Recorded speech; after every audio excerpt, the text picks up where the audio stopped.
Hey everybody, Justin here, and welcome to my first YouTube upload ever. Woo! I just got a fancy new Game Capture HD, so I wanted to try it out on an HD system.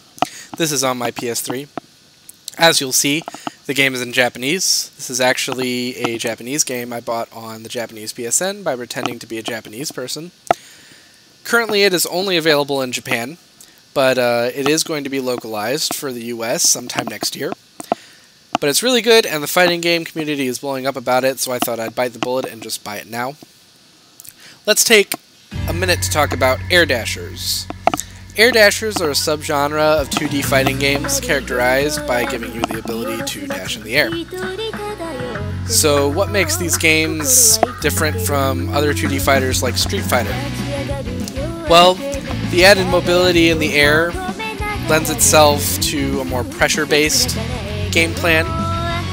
There are usually lots of really long and pretty combos, so one of the main things in air dashers tends to be high execution as opposed to games like Street Fighter, meaning the combos are very long, they look very pretty, but they're hard to do. Air dashers are also usually referred to as anime games, because they tend to be either based on anime or very anime inspired. I mean, look at this intro. It's pretty anime. Other games in the genre include BlazBlue, Melty Blood, Guilty Gear, and technically Marvel games fall under this as well, but never tell a Marvel player that because they tend to not want to associate their game with anime games.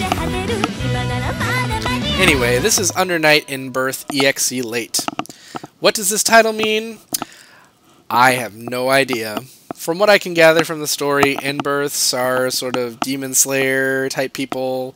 They only operate at night, and they are sworn to LOL fighting game stories.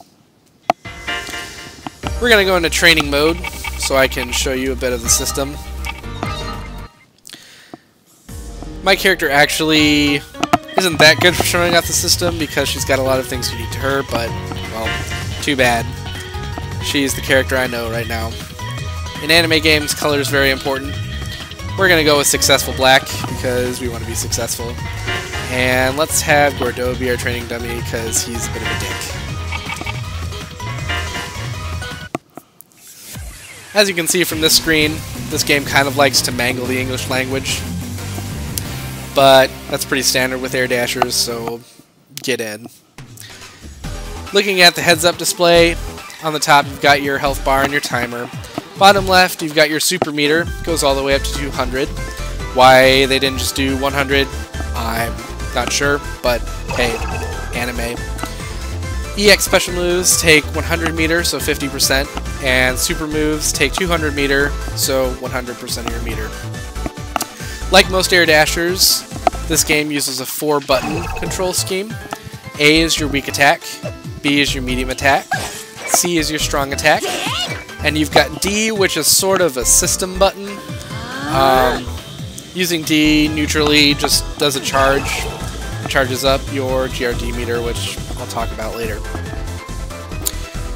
Anyway, Yuzuriha has some pretty good normals. She also has a lot of command normals, meaning normals that change if you input a direction with a button. So here's neutral C, here's back C, here's forward C, forward A, so on and so forth. Oh, and her best normal is People's Elbow, right here. Just because it's hilarious. But Yuzuriha's normals have pretty good range. She's competent in footsies. She's not the best in the game by any means. But hey, all of her normals look really cool. So let's move on to her special moves. If you do a fireball motion and a button, you get her slashes. The community usually refers to these as slashes or bateaus. The official names are really long and pretentious sounding, so nobody really uses them. But our A slash is angled upwards a little bit and launches them. This is the main one you'll probably be using for combos. It's a good setup for combos. B is more horizontal and wall bounces. This is good for when you're playing spacing games. It has really long range. It's really good damage. You can also get combos off of this. I haven't learned how to confirm those combos yet, though, so I won't be showing you any of them later. You can also do these in air. They have similar functions. A is angled downward, and also launches them into the air. So you can use this as a combo starter as well.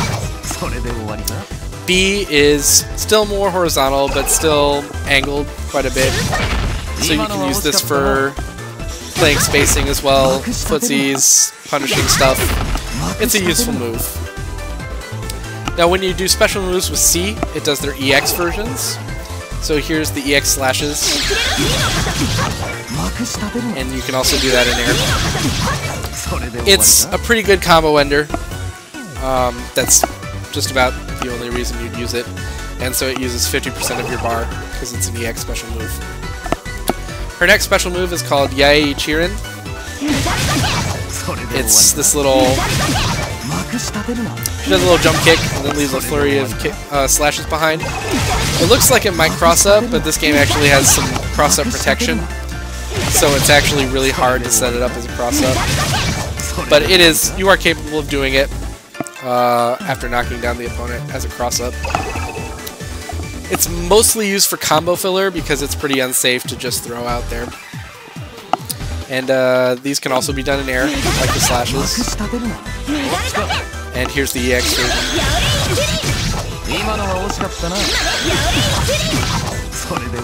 Now her last special moves are her teleports. They're done with back, down, down, back, so reverse dragon punch and a button. Her A teleport teleports her in front of the enemy. B teleports her behind. And C teleports her in the air and behind. So obviously these can be used for mix-up, they can be used for positioning, they can be used to just get you out of trouble, but yeah. And teleport does not have an EX version, so you don't have to ever worry about using either of that. Now let's talk about her stance. This is something that's unique to Yuzuriha.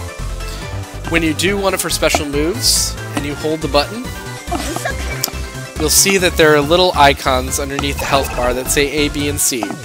A is pink because that's the button I use to enter this stance, and then I can use either a B button or special, and then you'll see that the B button is blacked out, and then I can use the C one, and then the C button is blacked out. So essentially she can use each button once, and then you have to do an action that restores them. She can also walk slowly, which restores the buttons. Her dash turns into a little mini teleport, so you can use that for movement options. She also has a dodge by doing down, down, and she gets a really floaty jump. She actually jumps higher than normal when she's in stance. Now since you're in a stance, you actually can't block, so you generally don't want to be in stance too much when you're not doing combos. Your only defensive option is the dodge that I mentioned earlier, which is down, down. To get out of stance, you can either just let go of the buttons, or you can press D.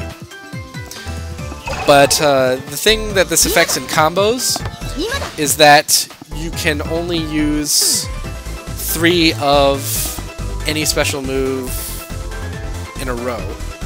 So you can do the A special, the B special, and the C special, and you can't do any more specials until you do a different type of move. So we can do like A, B, C here, and then I can't follow that up with anything without doing another move. So combo crafting is pretty important there. But there is actually a way you can fool the stance system. If you do a special move and then immediately press a different button and hold it, it will black out that one instead. The timing is similar to plinking, like in Street Fighter. So if I do the A special and then quickly press C and hold, you'll see that C lights up there instead of A. This is a technique known as stance sliding. and it's really important for combos, but that's more advanced stuff, so that's all we'll talk about there. But let's look at her super move. Supers are done in this game by doing half circle forward D. They take 200 meter, and hers looks like this.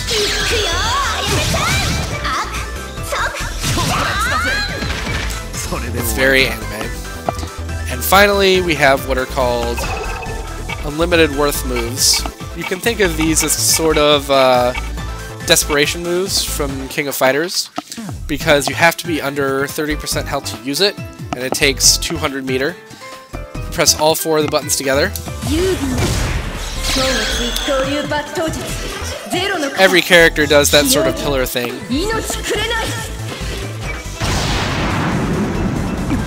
And it does a lot of damage. You might think that it looks like a Destroy from Guilty Gear or an Astral Finish from Blaze Blue, but these are actually not instant kill moves. They're just moves that do a lot of damage. So let's take a look at some of Yuzuriha's combos. There is actually an auto combo system in this game. If you just mash square, she'll automatically do a kind of pretty looking combo. So if you have stupid fingers, you can still play this game and do a kind of pretty looking combo. Here's a very basic combo that isn't very good, but it's a basic combo. So, you can finish that with an EX move there. This is actually the combo I use. It's not very optimized because I don't use a lot of things like sliding in my normal combos yet, but it looks sort of like this. And I messed it up. Let's try it from the side.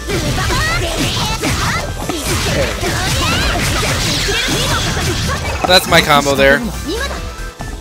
It also has a variation. That's definitely the hardest part there.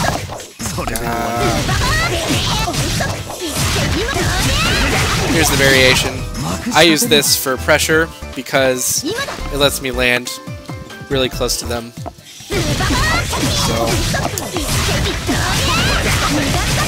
So I can pressure them with stuff, or I can do teleport, or whatever I want to do. So let's talk a little bit about the special system here. Down in the middle, you'll see what's called the GRD meter. Some people call it grid, some people call it grind. I'll call it grind for just simplicity.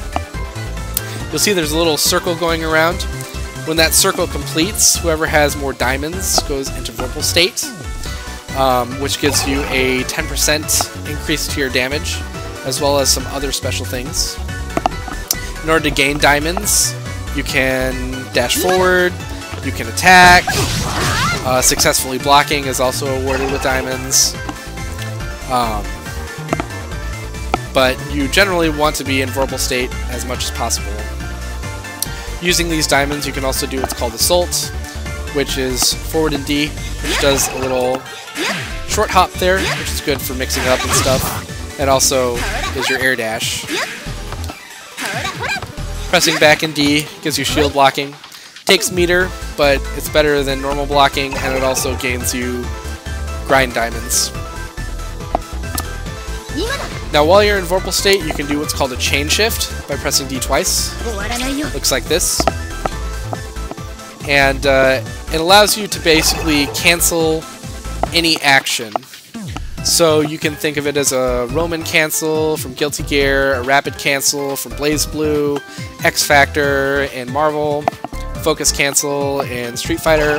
It's very useful. So like if I want to poke with down C here, which isn't safe on block, if I'm not sure if it's going to be safe, I can cancel it with a chain shift there, and I'll be safe, even if it's blocked. It can also be used for stuff like mix-up, so I can teleport behind, chain shift, and then go and do whatever I want.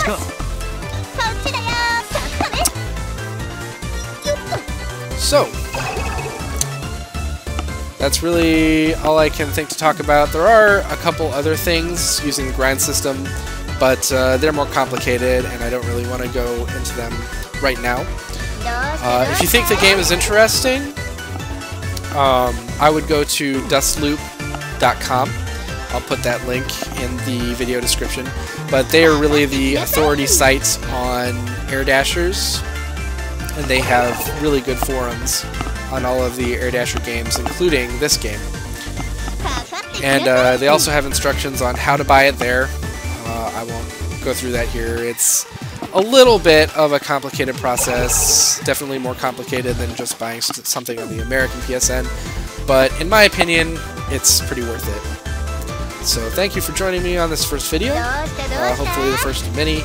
I will be starting my inventory project. I'll probably start recording those today, so look forward to seeing those later. Thank you, this is Justin signing off.